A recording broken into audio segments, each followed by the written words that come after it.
Oke.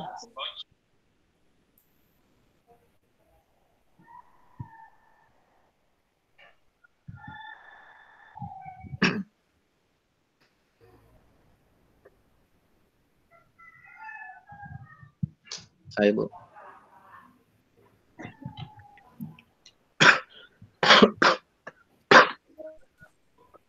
Oke, silakan dimulai.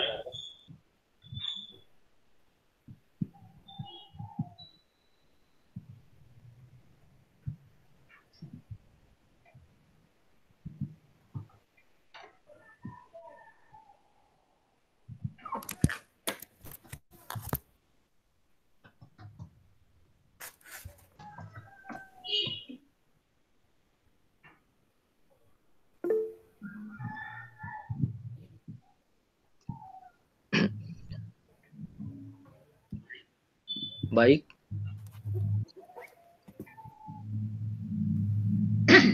Teman-teman sekalian, kita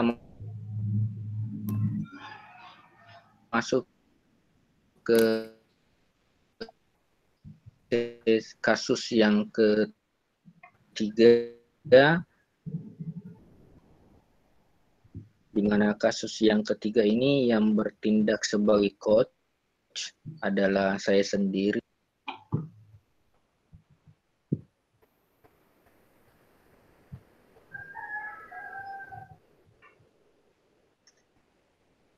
Adalah Ibu Heni.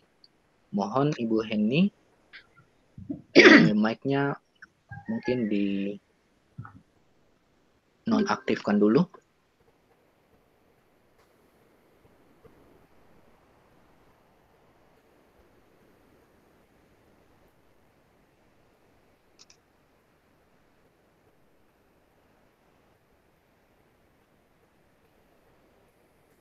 Ibu Hajirian sudah siap ya? Ibu Hajirian? Iya, Pak. Putus-putus. Halo, sudah terdengar suara saya? Suara saya sudah terdengar ya? Iya, sudah.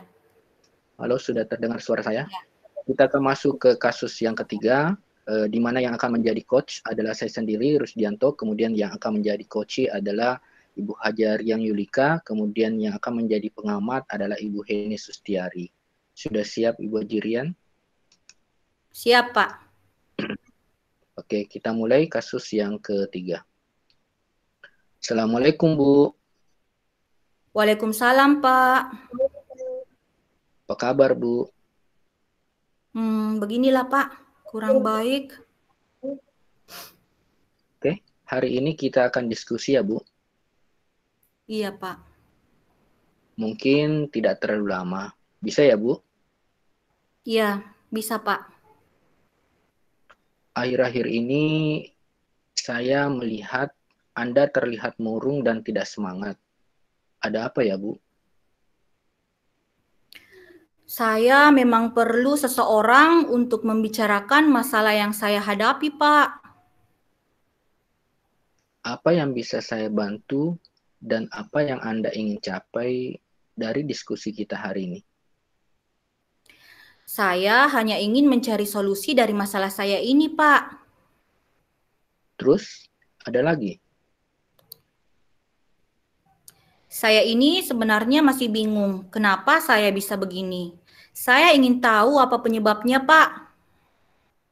Coba ceritakan ke saya, apa yang Ibu rasakan sekarang ini? Jadi akhir-akhir ini saya sering merasa tidak nyaman, Pak. Coba sekarang Anda ceritakan ke saya, apa yang membuat Anda merasa tidak nyaman? Begini, Pak. Saya mendapat teguran dari kepala sekolah, Pak. Maksud Anda? Jadi saya mendapat teguran dari kepala sekolah karena menerima laporan dari pengawas sekolah yang melakukan supervisi saat saya mengajar. Coba Anda jelaskan ke saya, gimana proses sebenarnya? Jadi waktu pengawas sekolah melakukan supervisi di saat saya mengajar di kelas, beliau keberatan karena saya mengajar tanpa buku teks. Lalu pengawas tersebut menegur saya. Namun, saya jelaskan Pak bahwa saya tetap mengacu pada kurikulum walau tanpa menggunakan buku teks. Tapi sepertinya pengawas itu merasa tersinggung dengan perkataan saya, Pak. Oh, gitu. Apa yang membuat Anda sulit tidak menggunakan buku teks? Jadi saya lebih senang mengajar dengan menggunakan sumber-sumber yang lain, Pak. Jadi Anda lebih senang menggunakan sumber-sumber yang lain ya? Iya, betul sekali, Pak. Selama ini, apa yang Ibu gunakan pada saat mengajar? Saya tidak menggunakan buku cetak, tapi saya menggunakan sumber-sumber lainnya yang saya tampilkan di atas. Terus, bagaimana dengan kelas yang lainnya, Bu? Sama, Pak. Saya lebih senang menampilkan materi di papan menggunakan laptop karena saya merasa lebih senang menyampaikan materi ke siswa jika menggunakan metode ini. Oh, begitu ya, Bu. Kalau saya bisa simpulkan, Ibu ini tidak menggunakan buku cetak, tapi menggunakan media yang lain ya, Bu. Iya, Pak, betul sekali. Saya lebih nyaman mengajar jika menggunakan media ini. Kira-kira untuk beberapa hari ke depan, apa yang Ibu akan lakukan? Saya akan bertemu dengan kepala sekolah. Saya juga akan bertemu dengan pengawas untuk menjelaskan hal ini. Dari beberapa yang Ibu jelaskan tadi, kira-kira yang mana menjadi prioritas pertama? Jadi pertama saya akan bertemu dengan kepala sekolah terlebih dahulu Pak untuk menjelaskan hal ini. Kemudian melalui kepala sekolah mungkin saya bisa dipertemukan dengan pengawas sekolah. Saya pikir itu langkah-langkah yang baik, Bu, untuk Anda. Kira-kira ada tidak hal yang lain yang bisa Ibu lakukan di rumah? Saya juga ingin belajar membuat media pembelajaran yang lebih menarik Pak. Selain tampilannya bagus, juga bisa menggunakan animasi dan suara. Wah, saya sangat tertarik di bagian yang Ibu sampaikan tadi. Bisa Ibu jelaskan lebih jauh lagi? Saya ingin belajar sebuah program komputer untuk presentasi yang dikembangkan oleh Microsoft dalam dunia pendidikan, Pak. Apa yang Ibu maksud PowerPoint?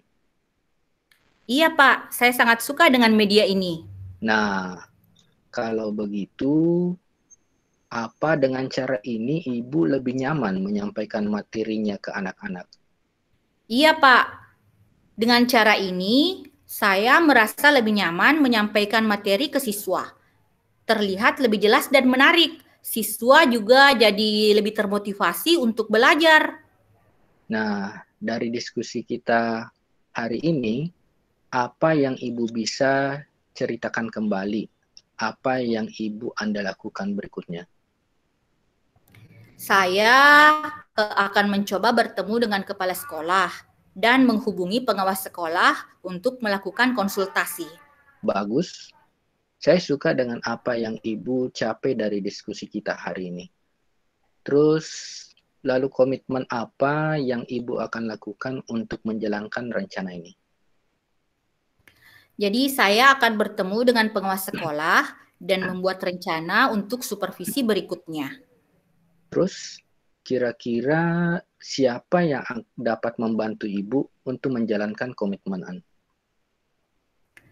Jadi saya mau minta tolong ke Ibu Adriani selaku guru TIK di sekolah untuk membantu saya bagaimana membuat dan menyajikan materi menggunakan PowerPoint agar bisa lebih menarik sehingga siswa dapat lebih termotivasi untuk belajar. Wah, ini ide bagus sekali, Bu. Insya Allah, Ibu pasti bisa. Semoga sukses ya, Bu. Iya, terima kasih banyak ya Pak. Iya, sama-sama. Wassalamualaikum. Waalaikumsalam. Silakan Ibu Heni sebagai pengamat untuk kasus yang ketiga ini. Terima kasih. Bismillahirrahmanirrahim. Assalamualaikum warahmatullahi wabarakatuh. Baiklah, pada kesempatan ini saya akan menyampaikan hasil pengamatan saya setelah melihat dialog antara coach yang diperankan oleh Pak Rusdianto, kemudian coachnya adalah Ibu Hajar Yulika. Langkah pertama, yang pertama yaitu tujuan. Dari dialog tersebut saya lihat bahwa coach telah mampu menyampaikan tujuannya dengan jelas, di mana ia ingin mendapatkan solusi dari permasalahan yang dia hadapi. Nah, ini dapat kita dengarkan tadi dari kalimatnya coach mengatakan apa yang ingin dicapai dari kalimat coach yang mengatakan apa yang ingin dicapai dari diskusi ini. Nah, ini sangat jelas sekali menunjukkan tujuan yang ingin dicapai. Kemudian yang kedua, untuk langkah kedua, identifikasi. Coach juga berhasil menjalankan perannya dengan baik, memberikan pertanyaan-pertanyaan atau umpan-umpan balik dari coach dengan lancar. Pertanyaan aktif muncul sehingga mampu menggali pertanyaan sebanyak mungkin dari coach. Nah, ini dapat kita lihat atau dengarkan tadi dari kalimat yang menyatakan, yang dialognya yang mengatakan, coba jelaskan ke saya gimana proses sebenarnya. Nah, itu. Kemudian yang ketiga, untuk rencana aksi, di sini saya melihat bahwa dialog tadi coach mampu memberikan pertanyaan-pertanyaan terbuka dan reflektif yang arahnya itu akhirnya coach berhasil mengambil kesimpulan untuk menyelesaikan masalahnya secara lebih rinci dan terencana. Nah, ini juga dapat kita dengarkan dari dialog yang mengatakan dari beberapa yang Anda jelaskan tadi, kira-kira mana yang menjadi prioritas pertama? Nah, ini merupakan satu kalimat yang memunculkan rencana aksi yang akan dilakukan. Kemudian yang terakhir, tanggung jawab. Saya lihat juga coach sudah mampu mengarahkan coach mengambil atau menetapkan satu komitmen pasti yang dapat mendukung hasil dari rencana aksinya. Sehingga coach itu secara mandiri ya berhasil sendiri memutuskan apa yang ingin dilakukan. Nah, ini kita dapat dengarkan tadi dari kalimat yang berbunyi, apa yang Anda lakukan untuk menjelaskan rencana Anda. Nah, ini. Nah, di situ coach terlihat menjelaskan komitmen yang ingin dia lakukan. Barangkali Pak, seperti itu hasil pengamatan saya. Terima kasih. Assalamualaikum warahmatullahi wabarakatuh. Waalaikumsalam warahmatullahi wabarakatuh. Terima kasih Bu Heni. Demikian kasus ketiga, proses coaching, di mana coachnya adalah saya, Rusdianto, kemudian coachnya ada Ibu Hajar Yulika, dan pengamatnya adalah Ibu Heni Sustiari. Kami kembalikan ke Ibu Endang.